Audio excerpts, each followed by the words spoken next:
Welcome. Like my hat? When I was a child, my granny and I would wear our Sunday best, which always included a hat and white gloves. We were always well dressed. First, we were dressed with a good and grateful attitude, and then we were dressed in our Sunday go-to-meeting clothes. Granny always got up early on Sundays because it would never do to be late for Sunday school and for worship at Beach Methodist Church. It was there that I went to Sunday school and loved my Sunday school teachers. Even in the summertime, my grandmother was committed because in the summertime it was so hot and there was no air conditioning. But Granny had me there. So today, the story that I tell you is to remember my grandmother and all that she did to show me she loved me and always had time to make sure I had opportunities to learn and grow closer to God. Ever since the day Abner told Jonas about Jesus, Jonas wondered, I wonder what Jesus looks like. I wonder how he talks. Does he like children? And one day, while Jonas was wondering, Abner came running down the street and he said, Jonas, guess what? Guess what? Jesus is here. He's on the hillside and he's preaching, he's teaching, and the people are getting there, and we've got to get there quickly to get a good place. Jonas was thrilled. He ran to his mother. He pulled on her skirts and he said, Mother, Jesus is here. This is the day I've been waiting for. Can we please go? And Mother thought about all the things that she had to do that day. The washing of their clothes, the shopping in the marketplace, the cooking and the cleaning. But then she looked into her son's eyes and he was so full of hope and excitement. She knew this was important to him. And so she dropped everything. And she said, Jonas, go and get your sister ready, and I'll prepare a picnic for us to take to eat along the way. Well, finally, everything was ready, and they were off down the road to go and meet Jesus. Now, Jonas was so excited, he shot off ahead, and Mother called out, Jonas, slow down. Your sister and I cannot walk so fast. They would catch up, and then he was off down the road again. But this time, he noticed some wildflowers along the side of the way. And so he picked some to take to Jesus. Well, finally, they made it to the hillside, but there were so many people there that he couldn't see, and he was so disappointed. And his mother saw what was happening, and she knelt down and she looked into his eyes and she said, Jonas, you and your sister are small.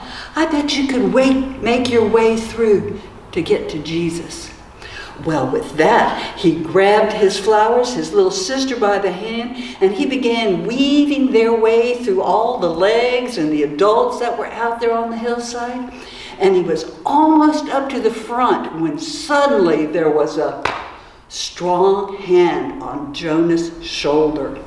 He looked up, and there was this big man looking down. And the man says, What are you doing here? And Jonas looked up and he said, Well, I'm here to see Jesus.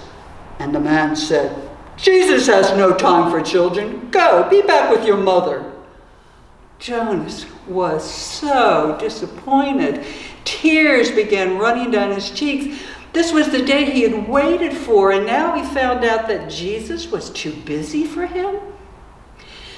As he turned, he dropped his flowers, but then he heard another voice. It was a man's voice, but it was a much kinder voice. And the voice said, Let the children come to me, for of such is the kingdom of heaven. And Jonas had never heard his voice before, but he knew that that was Jesus. So he scooped up the flowers, took his little sister, and went up to the smiling Jesus. And Jesus welcomed them. And then he looked at all the grown-ups out on the hillside and he said, "You must become as these little children in order to enter the kingdom of God."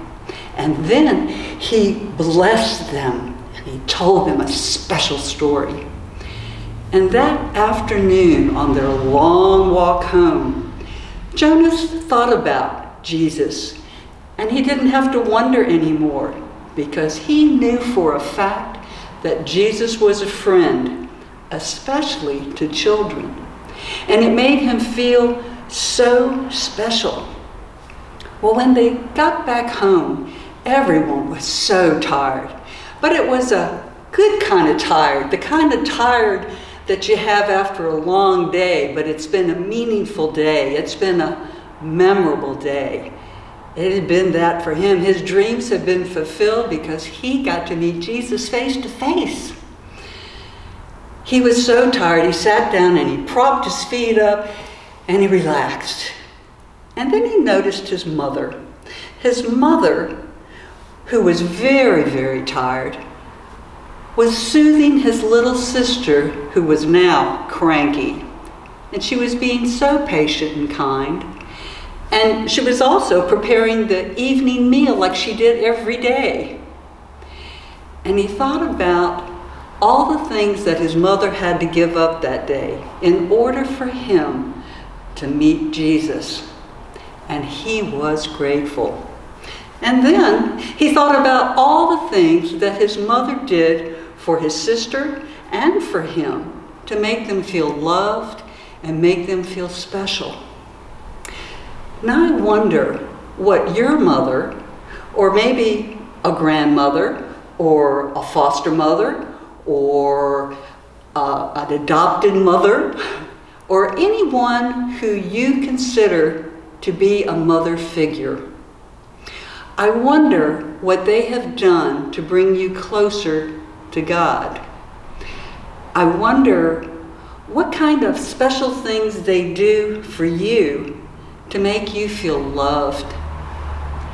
And then I wonder what kind of things can you say and do to show your mother that you love her and that you appreciate her. Because, after all, it is Mother's Day today, a day that we remember and honor all mothers.